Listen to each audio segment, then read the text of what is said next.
Georgia grand jury recommended charging even more Trump allies, including Senator Lindsey Graham. Here's a clip. Jonathan Seri is our reporter on the ground. He has the document now. He's had a chance to look through it. Jonathan, let's get to you now.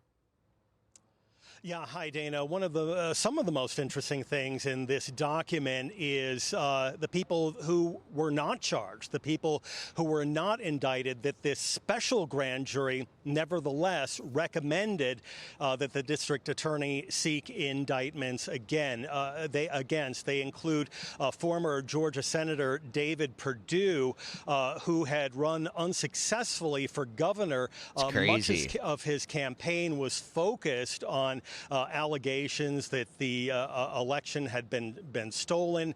Also, Senator Lindsey Graham of South Carolina, not charged, but nevertheless a loyal Trump supporter who had been on some of those phone calls to Georgia officials in the wake of Mr. Trump's narrow election loss in the 2020 presidential election. Also, Lynn Wood, a prominent longtime attorney here in Georgia, not only serving on the Trump team, but who really became a household name, at least in the Atlanta area, while defending Richard Jewell, an early FBI suspect in the Olympic Park bombing, who in the end turned out to have nothing to do with that. So very interesting, these people that this special grand jury had recommended indictments against, but once Fani Willis, the DA, brought their investigation to the actual grand jury responsible for these indictments, they were not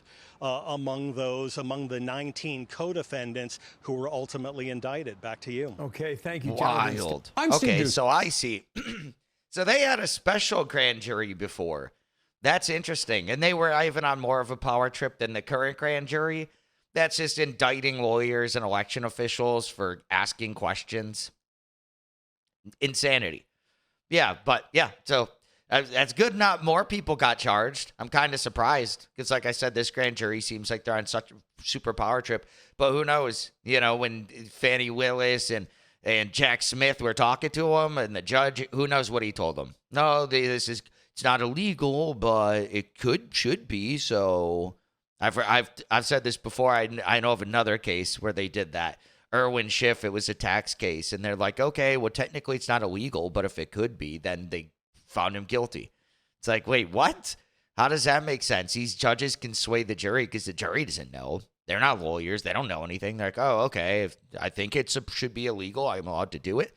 I'm not saying that every judge does that, definitely not, but I've heard of it happening before. So that could have been what happened here, potentially, because these guys, or they're just on a super power trip and they hate Trump that much. But it would be insane, like he was just saying, there's 19 people on the grand jury. 19 people, and they all thought this is a good idea to go after these people. They must have been persuaded. But, that's just my opinion. I guess we'll see how it plays out going forward. If you like this video, be sure to subscribe for daily news updates, smash that like button, share this video with your friends, and share your thoughts on the story in the comments below. I'll catch you in the next one. Peace out.